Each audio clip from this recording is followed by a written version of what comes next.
साथियों, आज दिल्ली से बड़ी खबर आ रही है। वहाँ दिल्ली में जो आज किसान अंदर दाखिल हुए हैं, किसानों की 2-3 खबरें हैं। पहले तो मेन खबर ये है कि किसान लाल किले पर पहुँच गए हैं और किसानों का एक जत्था इंडिया गेट की तरफ बढ़ रहा है और इस दौरान किसानों पर ITO जो मेन जगह है वहाँ लाठीचार्ज हुआ है, जिसमें कई किसान जख्मी हुए हैं। इसमें एक बात ये बता दें आपको कि ट्रैक्टर पलटने से एक किसान की मौत भी हो गई है, जिसको मीडिया भी छुपा रहा है। दूसरी बात आपको बता दें हैं कि पुलिस ने आंसू गैस छोड़े हैं। पहले बताया गया था कि पुलिस ने 2-3 आंसू गैस के गोले छोड़े हैं, लेकिन ये गलत बात है।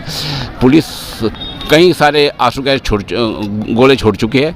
उधर गाज़ीपुर बॉर्डर पर रुकावट तोड़ दी गई हैं। अक्षरधाम और नोएडा बॉर्डर पर झड़प हुई हैं। मकरबा चौक पर हालात अभी बिगड़े हुए हैं और अभी हालात वहाँ ठीक नहीं हुए हैं।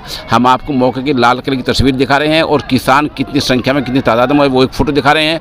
बहरहाल हालात फ़िलहाल आप हमारे साथ बने रहिए। हम एक बुलेटिन मगरिब बाद जो है जारी करेंगे तकरीबन 7 बजे। फ़िलहाल ताज़ा खबर यह है कि ट्रैक्टर पलटने से एक किसान की मौत हो गई है। ITO पर लाठीचार्ज हुआ है। किसान लाल किले पर पहुँच गए हैं। मौके का हम लाल किले का फ़ोटो आपको पेश कर रहे हैं।